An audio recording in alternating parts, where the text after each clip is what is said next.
The banquet hall sparkled with crystal chandeliers, laughter echoing as guests swirled in their finest attire. But amidst the joy of my sister's wedding, I stood frozen, staring at an empty table where my seat should have been. No name card, no place for me. Then my daughter's small hand tugged mine, her voice cutting through the noise. "Mom, look at the sign." What she pointed to changed everything.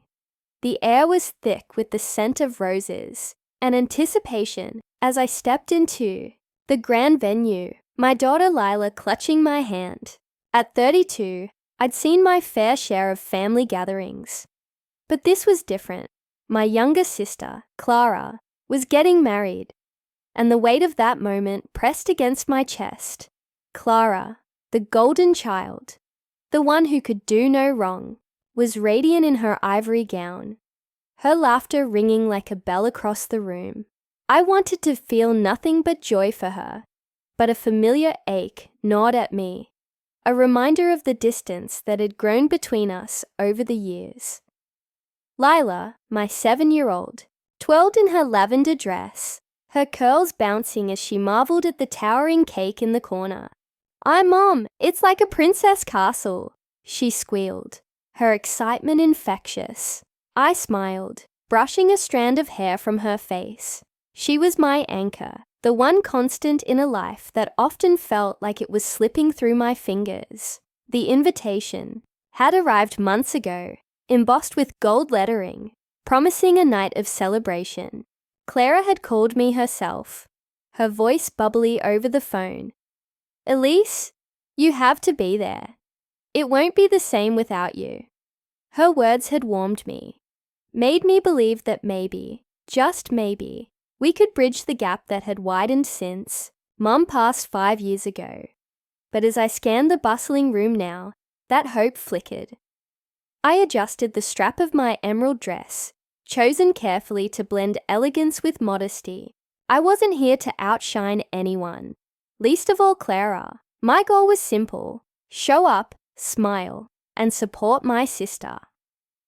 But as we approached the seating chart near the entrance, my stomach twisted. The chart was a work of art, names written in swirling calligraphy, each guest assigned to a table adorned with lilies and candles.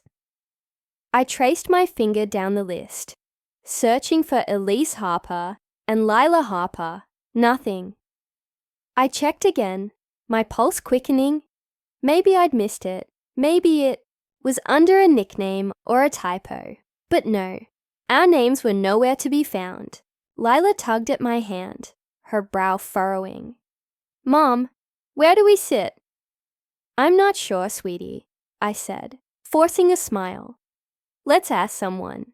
We approached a harried-looking coordinator, her clipboard clutched like a lifeline. "Excuse me," I began. "I can't seem to find our seats. Elise and Lila Harper."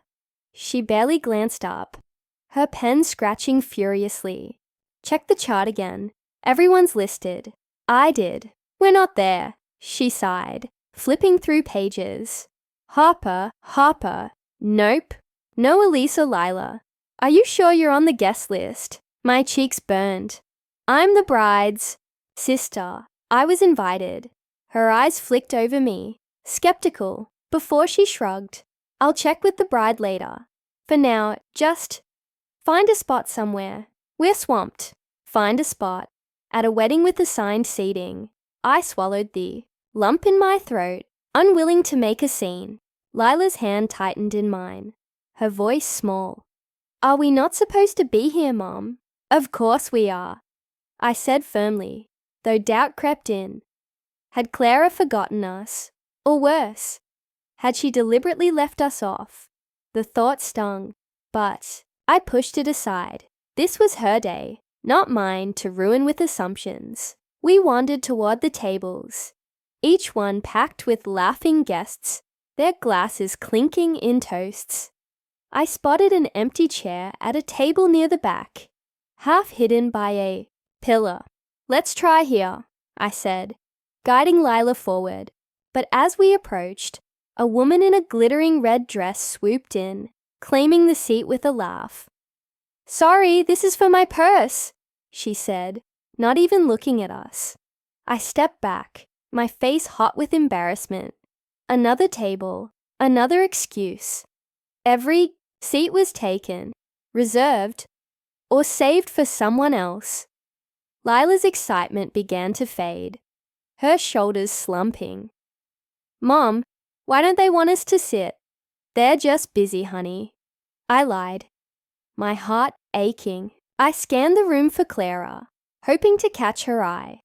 But she was a whirlwind of tulle and smiles, surrounded by her new husband, Ethan, and their adoring entourage.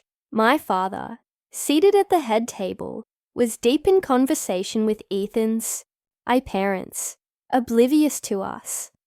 Finally, I spotted a small, unclaimed table in the corner, its single chair, wobbling on uneven legs. No place cards, no decorations, just a forgotten spot. "This'll do for now," I said, pulling the chair out for Yas. "Lila." She sat, her dress pooling around her, and I stood beside her, trying to ignore the curious glances from nearby guests. I felt like an intruder in my own sister's wedding.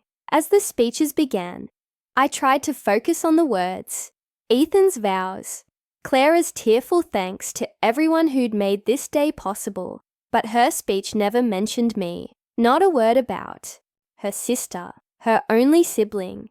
The omission cut deeper than I expected, and I blinked back tears, unwilling to let Lila see me falter. Dinner was served, but no waiter approached our corner. I waved one down, only to be told, "Sorry, ma'am, we're only serving assigned tables." I bit my lip, forcing a smile for Lila's sake. "It's okay, sweetie. We'll eat later." But Lila wasn't fooled. Her eyes, so much like mine, searched my face. "Mom, why is everyone ignoring us?"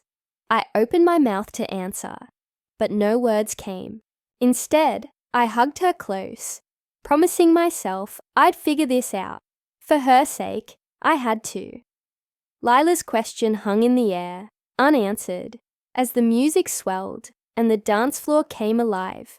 Couples swayed under the chandeliers, their laughter a stark contrast to the quiet of our corner. I watched Clara twirl in Ethan's arms, her face glowing with a happiness I couldn't begrudge her, even if it left me feeling like a ghost at her celebration. I needed answers, leaving Lila with a glass of juice and a promise to be right back.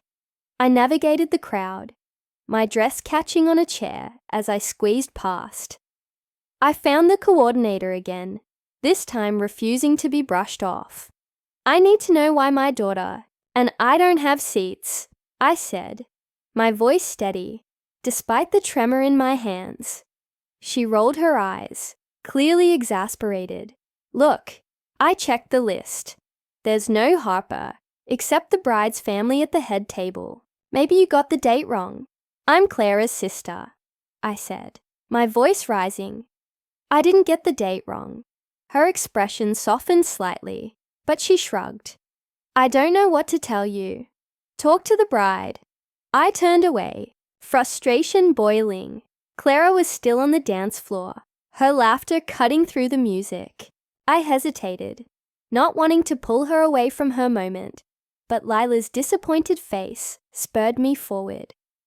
I approached the edge of the dance floor, waiting for the song to end. When it did, Clara spotted me, her smile faltering for a split second before she waved me over. "Elise, you made it," she said, her voice bright but strained. Ethan stood beside her, his arm around her waist, his smile polite but distant. "Clara, can we talk for a second?" I asked, keeping my tone light. She glanced at Ethan, then nodded. "Sure, what's up?" I led her a few steps away, out of earshot. "Lila and I don't have seats. Our names aren't on the chart, and no one seems to know why." Her eyes widened, and for a moment, I thought I saw genuine surprise. "What? That's impossible. I gave the planner your names myself." Then why are we standing in a corner with no place to sit? I asked, unable to keep the edge from my voice. Clara's face flushed. I don't know, Elise. It's a big wedding. Things slip through. I'm sure it's just a mistake. A mistake? I echoed. Clara, I'm your sister. How does that get overlooked? She bristled, her smile vanishing. Don't make this about you, okay? This is my day, and I'm dealing with a million things. Just find a seat somewhere. I'll fix it later. Her words stung, but before I could respond, Ethan called her back to the dance floor. She turned away, leaving me standing there, my hands clenched. I wanted to believe it was an honest mistake, but the dismissal in her tone echoed years of slights. Moments when Clara's needs always came first. When my role as the older sister meant swallowing my own feelings to keep the peace. I returned to Lila, who was drawing on a napkin with a crayon she'd found. Did you fix it, Mom? She asked, her eyes hopeful. Not yet, I admitted, sitting on the floor beside her, my dress fanning out. But I will. As the night wore on, I watched the guests, searching for clues. My father, laughing with Ethan's family, hadn't once looked our way. Clara's friends, who'd barely acknowledged me growing up, now filled the head table, their voices loud and carefree. I felt like an outsider in my own family, a feeling that had started long before tonight. Then, Lila's voice broke through my thoughts. Mom, look! She pointed to a small folded sign on the table, half hidden under a discarded napkin. I hadn't noticed it before, assuming the table was unclaimed. I picked it up, my heart skipping a beat as I read the words. Reserved for special guests. Special guests, I murmured, confusion swirling. If this table was reserved, why were we the only ones here? And why hadn't anyone told us? Lila's eyes lit up. Maybe it's for us. Maybe Aunt Clara saved it just for us. Her optimism was a lifeline, but doubt gnawed at me. I scanned the room again, my gaze landing on a group of latecomers entering the hall. Ethan's cousins, according to their loud introductions. They headed straight for our table, their laughter grating as they approached. Excuse me, one of them said, a tall man with a smirk. This is our table. You're in our spot. I held up the sign, my voice firm. It says, reserved for special guests. That's us. He laughed, glancing at his companions. Special guests? Lady, this is for family. You must be at the wrong table. Lila's face fell, and something in me snapped. I'm the bride's sister, I said, standing. If anyone's at the wrong table, it's you. The man raised an eyebrow, clearly unimpressed, but before he could argue, Leela stood on her chair, her small voice ringing out, This is our table. It says so right there. The room didn't fall silent, but a few nearby heads turned. The man hesitated, then muttered something to his group and walked away, leaving us alone again. Lila beamed, proud of her stand, and I hugged her tightly, my mind racing. The sign was a clue, but to what?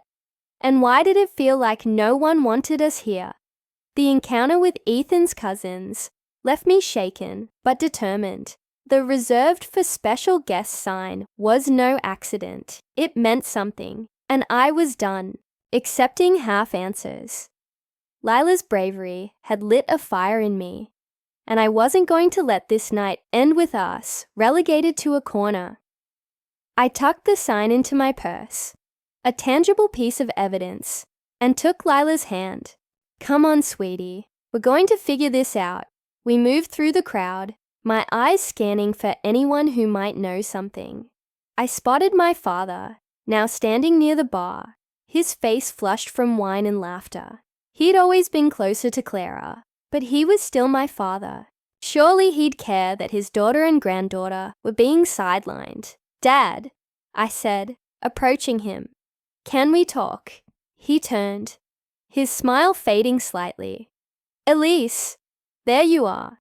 Enjoying the wedding? Not really, I said, bluntly. Lila and I don't have seats. Our names aren't on the chart, and no one seems to know why. His brow furrowed, but there was a flicker of unease in his eyes. That's strange. Clara handled the seating. I'm sure it's just a mix-up. A mix-up? I pressed. Dad, I'm her sister. How does that happen? He shifted uncomfortably, glancing around as if hoping someone would interrupt. Look, Elise, weddings are chaotic. Don't take it personally. Just enjoy the night. His dismissal hit like a slap. Enjoy the night. Lila's hungry, Dad. We haven't been served because we don't have a table, he sighed, rubbing his temple. I'll talk to Clara later. For now, just don't make a fuss, okay? This is her day. I stared at him, the man who'd once carried me on his shoulders, now brushing me off like an inconvenience. Fine, I said, turning away before he could see the tears in my eyes. Lila squeezed my hand, her silent support keeping me grounded. Back at our corner table, I tried to piece together the puzzle, the sign, the missing names, Clara's defensiveness, my father's avoidance. It all pointed to something deliberate, but why? What had I done to deserve this? Then I remembered Aunt Marie, Mum's older sister, who'd always been the family's unofficial historian. If anyone knew what was going on, it was her. I found her near the dessert table, her silver hair gleaming under the lights. She hugged me tightly, her warmth a stark contrast to the coldness I'd felt all night. Elise, you look stunning, she said, then frowned. But you seem upset. What's wrong? I told her everything. The missing seats, the sign, Clara's reaction, Dad's dismissal. Marie's expression darkened as I spoke, her lips pressing into a thin line. When I finished, she took my hand, her voice low. Elise, there's something you need to know, but not here. Let's find somewhere quiet. We stepped into a small alcove, Lila trailing behind, her eyes wide with curiosity. Marie glanced around, ensuring we were alone, then spoke. Your mother left something for you before she passed. A letter, meant to be given to you on Clara's wedding day.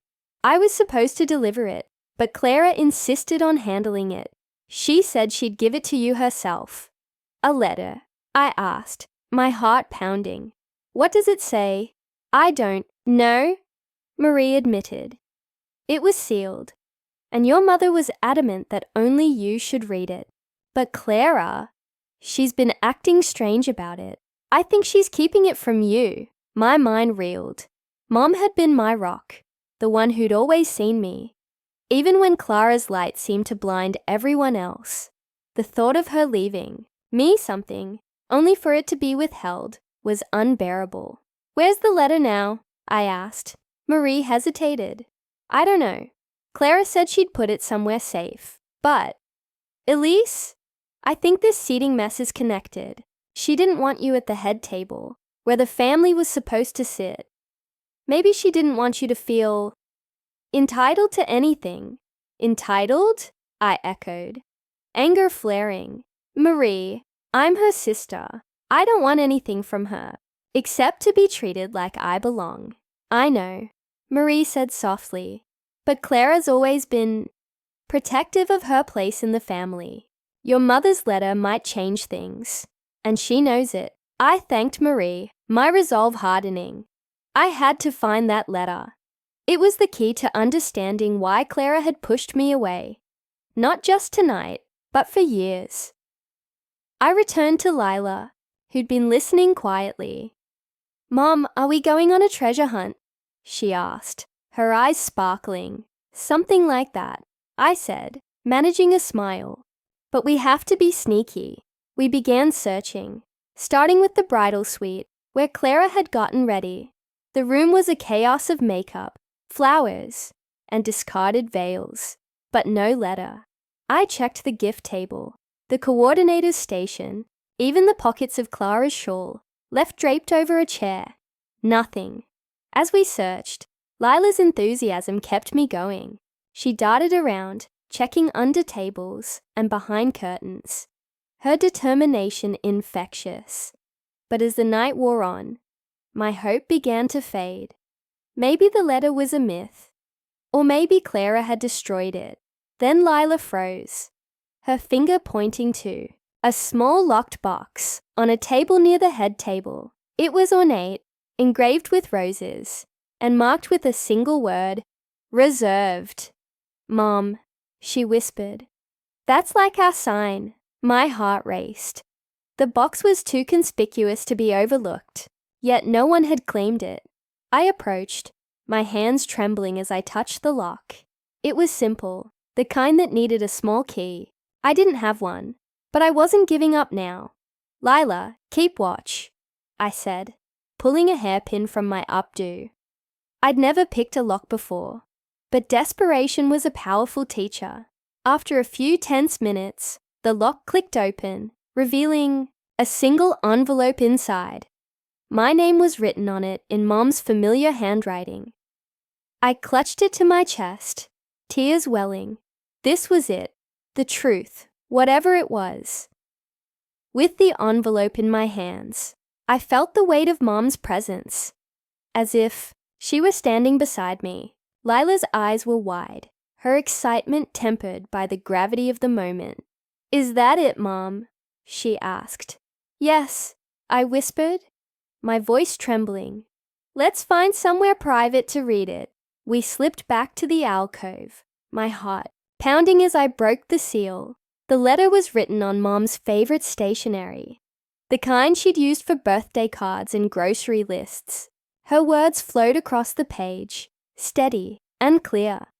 "My dearest Elise, if you're reading this, it means Clara's wedding day has come, and I'm not there to hold your hand.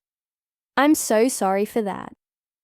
You've always been my strength, my quiet warrior, and I know you're carrying more than anyone sees. This letter is for you, because there's something you need to know, something I should have told you long ago. When you were born, your father and I were struggling. We were young, barely scraping by, and I made a choice I've regretted ever since. I gave up a small inheritance from my grandmother, meant for you, to secure a future for our family. It wasn't much, but it was yours. A piece of land, a promise of independence.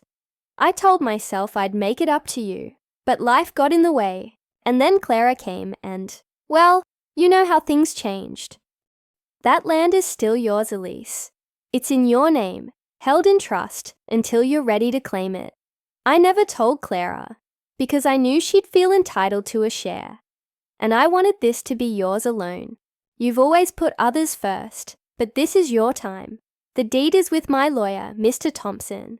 Call him, take what's yours. Build a life for you and Lila, one where you never feel invisible again. I love you, my girl. I'm so proud of you, and I'm sorry for any pain this causes. Be brave, as you always are. Forever, Mom. I read the letter twice, tears streaming down my face. Lila climbed into my lap, her arms around my neck. "What did Grandma say, Mom?" She said, "She left me something special," I said, my voice breaking. "Something just for us. The land. A future. A piece of Mom that Clara couldn't touch." But the revelation also brought a wave of anger. Clara had known about this letter, had hidden it to keep me in the dark. The missing seats, the mistake, it wasn't an oversight. It was a calculated move to keep me on the margins, to ensure I didn't claim what was mine. I tucked the letter into my purse, my mind racing. Part of me wanted to confront Clara now, to demand answers in front of everyone. But Lila's presence grounded me. This wasn't about revenge. It was about taking back my place, for me and my daughter. I returned to the reception, the letter's weight both a burden and a shield. Clara was at the head table, laughing with Ethan's family. I approached, my steps steady, and when she saw me, her smile faltered. "Elise, what's wrong now?" she asked, her tone laced with impatience. "I found Mom's letter," I said, keeping my voice low but firm. "The one you hid." Her face paled, and for a moment, she said nothing. Then she stood, pulling me aside. "You don't understand," she hissed. "That land was supposed to be for both of us. Mom was wrong to give it only to you. It was her choice," I said. "And you had no right to keep it from me. You always got everything," she snapped, her voice rising. "Mom's attention, Dad's pride. You were the perfect one. I had to fight for every scrap." Her words stunned me. Perfect? Me? I'd spent my life feeling like the shadow, the one who didn't matter. But in Clara's eyes, I'd been the favored one, the threat. It was a warped mirror, reflecting years of resentment neither of us had named. "I never wanted to take anything from you," I said, my voice softening. "But I'm done being invisible. I'm claiming what's mine, Clara, and I'm done pretending we're okay when we're not." She stared at me, her eyes glistening, but she didn't argue. For the first time, I saw a crack in her armor, a glimpse of the sister I'd once known. But it wasn't enough to erase the hurt. I walked away, Lila's hand in mine, and for this first time that night, I felt seen. Not by the guests, not by Clara, but by myself. The rest of the wedding passed in a blur. I didn't confront Clara again, and she didn't approach me. Lila and I stayed until the final dance. Not because I wanted to, but because I refused to let her win by driving us away. We sat at our reserved table, sharing a plate of cake I'd managed to snag from a passing waiter. Lila's laughter, as she smeared frosting on her nose, was the only light I needed. When we left, the night air was cool against my skin, a welcome relief from the suffocating warmth of the venue. Lila skipped beside me, clutching a glow stick from the kids' table. "Mom, that was the best wedding ever," she said, and I laughed, amazed at her ability to find joy in chaos. In the days that followed, I contacted Mr. Thompson, Mom's lawyer. The land was real, a small parcel in the countryside, enough for a modest home or a fresh start. It wasn't a fortune, but it was a foundation, a chance to build something for Lila and me. I didn't tell Clara, and she didn't reach out. The silence between us was heavy, but it was also freeing. For the first time, I wasn't chasing her approval. I thought about Mum's letter often. Her words a reminder that I'd never been invisible to her. She'd seen my strength, my sacrifices, and she'd wanted me to have something of my own. That knowledge healed a wound I hadn't realized was still bleeding. Lila and I visited the land a month later, a rolling field dotted with wildflowers. She ran through the grass, her laughter echoing, and I imagined a future here, a home, a garden, a place where we belonged. The wedding had been a breaking point, but it had also been a turning point. I wasn't just Clara's sister anymore, or Mom's daughter, or Lila's mom. I was Elise, and I was enough. As we drove home, Lila asked, "Mom, are you mad at Aunt Clara?" I thought for a moment, then shook my head. "Not anymore. Sometimes people hurt us because they're hurting too, but we don't have to let that define us." She nodded, her small hand resting on mine. "I'm glad we found the sign." "Me too," I said, smiling. "You're my hero. You know that?" She giggled, and the sound filled the car. A promise of better days. Call to support. If you enjoyed Elise and Lila's story, please support our channel. Your likes, shares, and subscriptions help us bring more heartfelt stories to life. Join our community and let's keep the journey going together.